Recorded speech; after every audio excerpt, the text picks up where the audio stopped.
cái anhจะกินหมูโป๊เป็ดตาเชียนจะกินน้ำเผ็ดวินอสนู้ตัวหล่นนากินบลูชับเปล่าแล้ว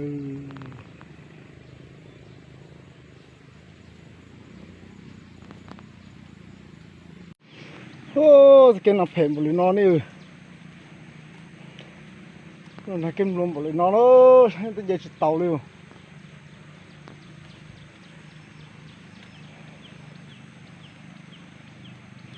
lúc này một té nữa thì cái phết nó sẽ ta chỉ một chiếc tàu với tàu mù nữa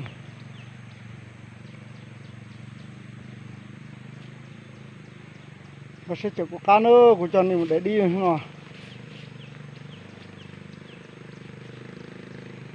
vì sao lúc thế là nó tôi nhôm bỏ lên nó rồi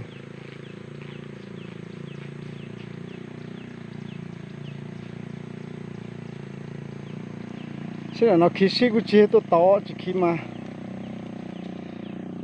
chỉ lo chị tôi tao nữa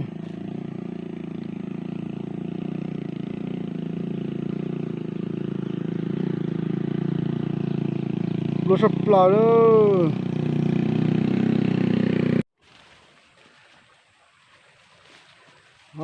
nó nằm ở đây đi này này tao sẽ cái trong liền nó mù xuống đây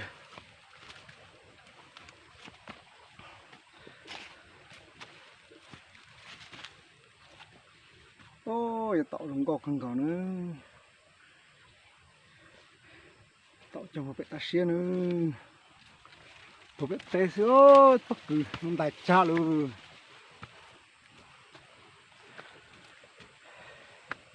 muốn cho bất cứ một tê thì nó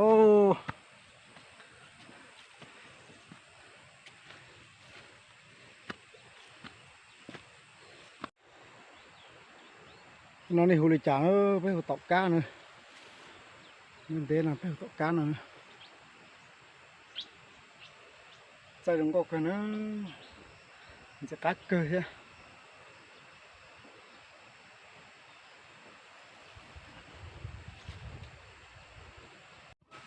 nhớ đồng mà lớn nó nọ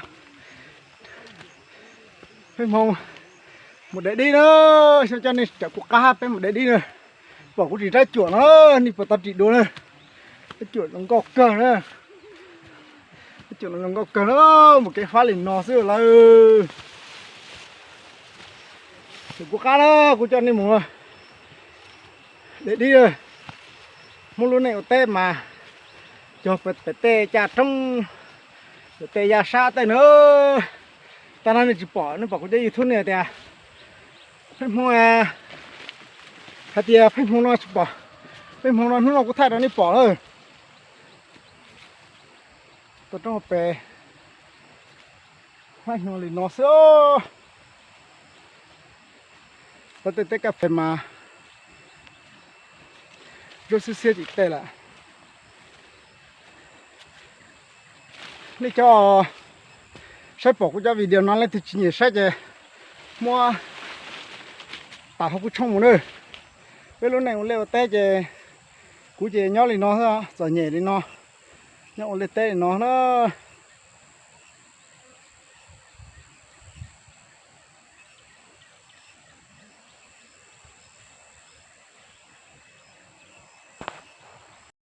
cú tôi kinh đàn nó tôi nó cái mong nhà tay chỉ nhà là để cho cà phê tên nó nữa đi bỏ cái cà phê tên nó thì nó sẽ là chỗ của cá của chân đi một để đi nữa chân đi để đi po phải ta xe cũng sẽ kéo phá nó về nó đi bỏ nó cái mà phát cơ nó xí mà cái này tê chạy cầm thì nó thế nữa đá nữa đá ở tụi nhiều ta tập tuần ra cái tuần đá nó tuần này cái tuần đá nó tuần nó đã po đã lúc nó rồi thì bỏ cho hộ đây vào phun trại phải lúc rõ này rồi bắt chuột nó phun trại u quả cái tết đã vừa chạy đã vừa này rồi bắt chuột nữa bây giờ cứ tìm không nhá tết chậm cài cho nhá này bỏ cũng cho video lên từ sắp làm gì biết đâu bắt chuột nó là họ lò đó bây giờ tới chờ nhớ là nó mà mua hai rong tao trong hộp bè rất xe liền nó xí đó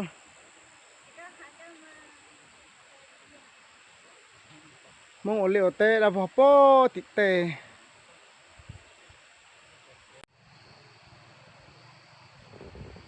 nó cũng nhẹ po bẹ u lại đó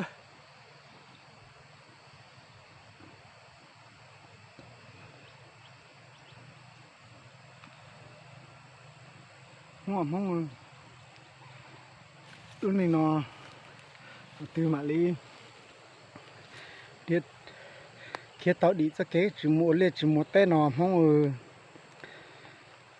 có sẽ có chỉ tao sẽ phải ta sẽ nó té trong đồng tên đó té chùa rút sư xe mày cá mình trậu khiến đó rõ ràng một con đi xe theo giờ nhìn họ khai xe nào bạn cũng cho video nó bắt comment cho cuối nữa có thì giờ hôm ra thì phải luôn à trong bắt chuột này bây thành lại phải rò đó này sao bây giờ phải rò nhớ tao muốn trong cơn gò nữa ta sẽ để rò lại nên giờ bỏ thế nữa cho đây vào po trạo đã mà giờ bây giờ đây rò nữa tụi này xó ta sẽ tụi lò mình gì mà lên này chỉ sự chính này cho đã phun trả phải lên rò nữa nó cũng vậy po bẹ tập trung rèn tủ là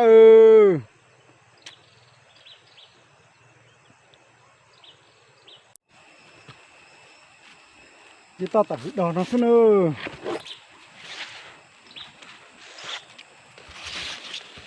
po bẹ hai giống ngó này không phải hai giống ngó cái tỏi em lo này hồi chán ơi cái cục to nào nữa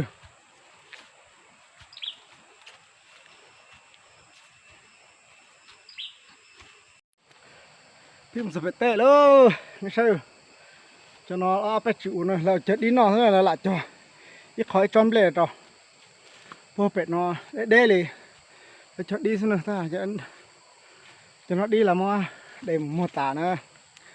rồi cho ma ở đi nhà sư sao cho cũng một đấy nữa bất cứ nữa thì cho bất cứ rồi đã tạo sao này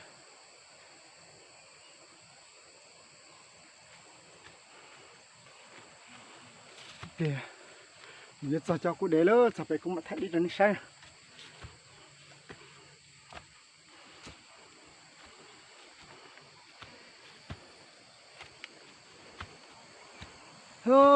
mà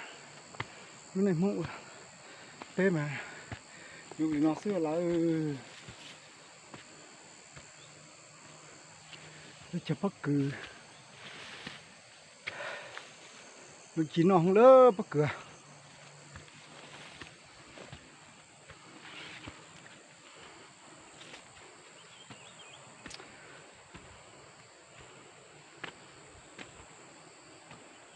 mắt đi mà dùng lá tay siêu tôi chỉ nó đi ba nó sẽ xé này thì nó nhân chúa nó sẽ xé cho nên sai cho bé nó bứt bé nó đi tao sắp là rồi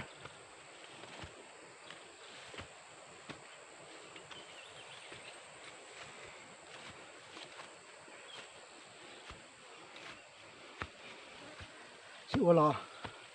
bọn ăn lấy túi nó thì dùng khí nó lớn nó ha nó chịu rồi bẹ ta xem số bắt cứ trong chín nó cờ nữa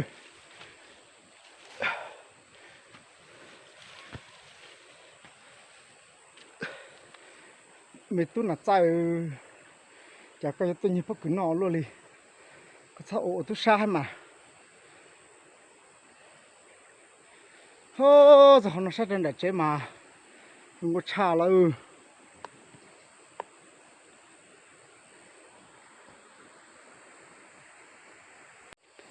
cái tê cho nó nữa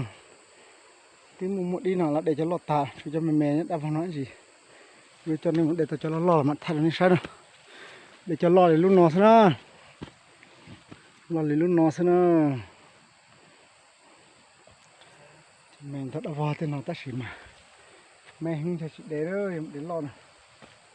thật là sao cho mà đi lúc nó tao nữa tao đà nữa ô từ đó tao còn sẽ cá cơ nữa tao nó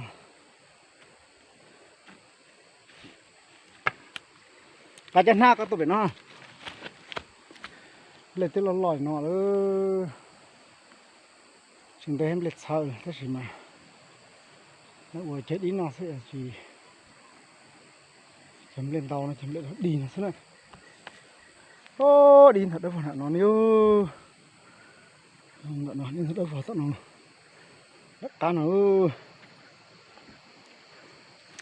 liều quyết để cho thật đâu phải nó nè sao cho rộng để nó cho lo mua cho giàu mua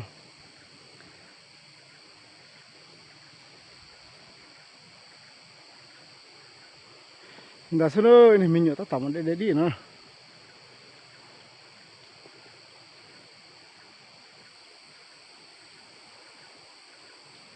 cú mà để đi nữa đi ở chúng mình thay cho nên chỉ bỏ rồi dù thay tàu cú để tàu mà là thay đi nên sai nữa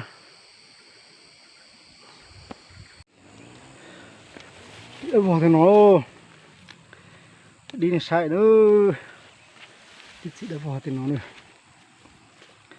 để bị bờ nó cho bạn nó làm đi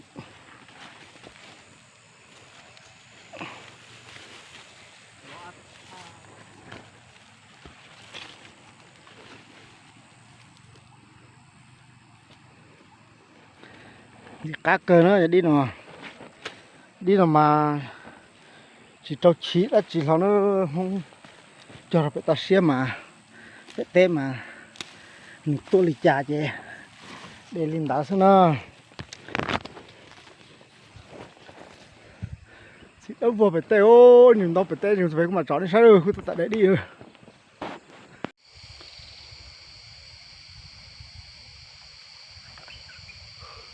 khó có cho to lắm để cho to cứ cho con mình rồi hao con nói đã có từ rất to hả thì đến đưa vào nó cái lò lò sẽ chịu nóng lại là cái lò thì nó chỉ sẽ cha chả nó ta lại không lái nó nữa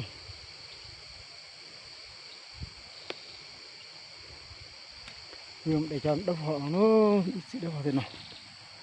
vào thì nó rừng co sập lại nó đi à sẽ cá cơ là mình đọc cái to nhưng để to ha nhưng để cái nó cho nên thay cái làm cái sao rồi nữa thật sạch tệ đi là đi chị đã vỏ siêu cái nó đi cái nó thật đấy vỏ nó phải nó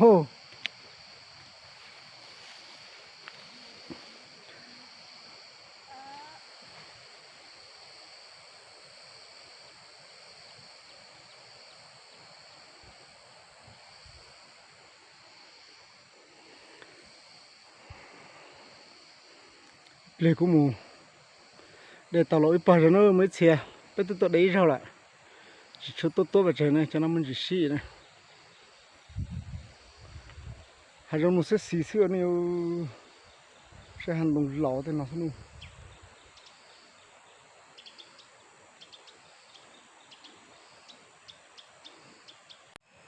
sao nữa để tao đi chơi bờ nó nữa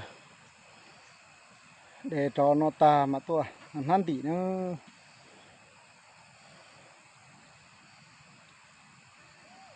tí cho lọ á xem nữa chỉ mình đi ăn nát trong mạng đi mà chỉ sót đủ nữa lọ ăn hộ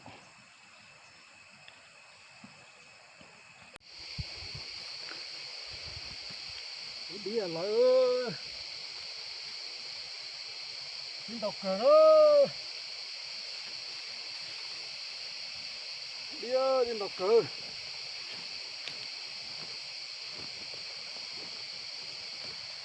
bây giờ đi dùng gọn nữa nó còn đẹp cơ của thì cho nên tôi để đi là chè thay vì nó đi bỏ nữa cho nó đi nào đẹp cơ nữa nó át đầu rồi nó dừng rồi nhớ để nó được đầu nó ơi nó lọc cần mà hết nọ đây này nọ đây mỏ không nó ơi đi là sập lại lơ ông là sập lại cái như là sập lại lơ lọc cần như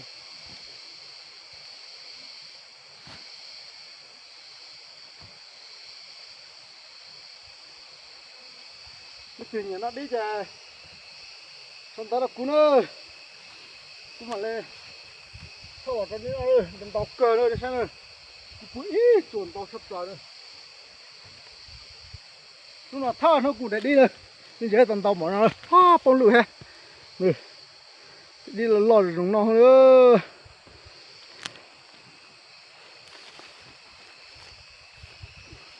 trần gió nóng phòng kìa cái nó không ra ta nhớ là như thế cái giờ sáu từ sáu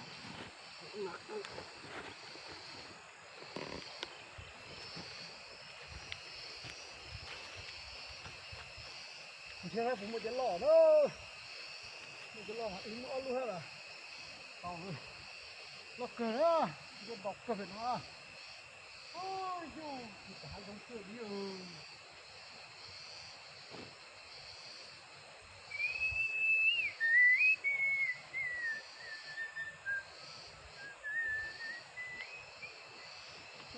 nó cũng để đi ơi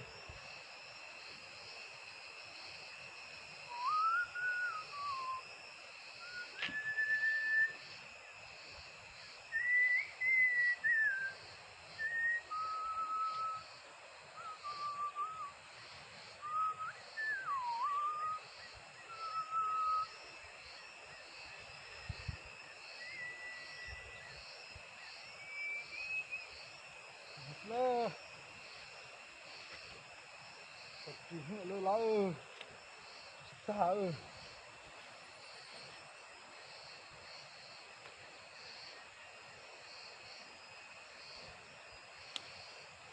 đâu cờ nữa mà ta đây phô xí lên sao không ngặt ta ngặt cho nó ra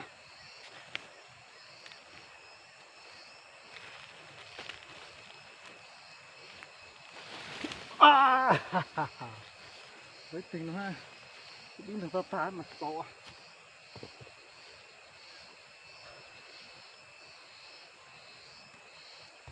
chợ đi ca sang ơi cái gì vô mà không đã được cú ơi ta chỉ mà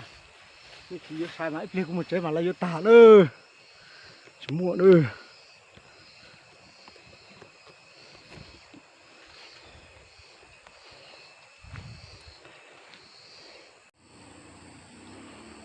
cô để tập lom bỏ nó nữa nhà tàu đi nào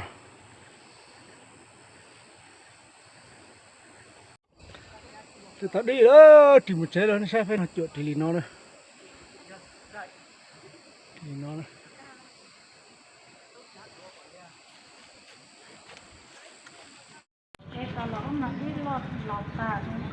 để tao đi là sạch sẽ đó đây chứ để nó đi kìa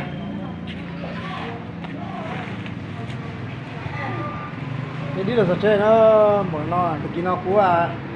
tha vì điều đó này sai là cũng để đi để tao bỏ đi nó nhắc cỏ nó chứ nào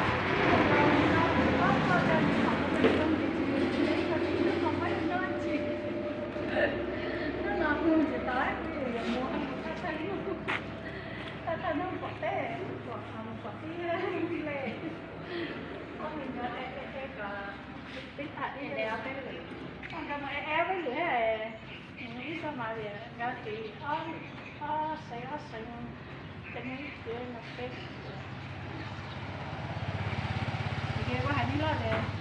ủa cục lá cũng được tàu giờ này một năm cái e nhá Tụi nói có tu mà e tôi vô đó tôi vô anh nó tổng mới cho đi xó nè e chỉ cho có lử thì cái tập lót na rồi thì bé này đéo lo có phải người ta nhìn nó được bé sao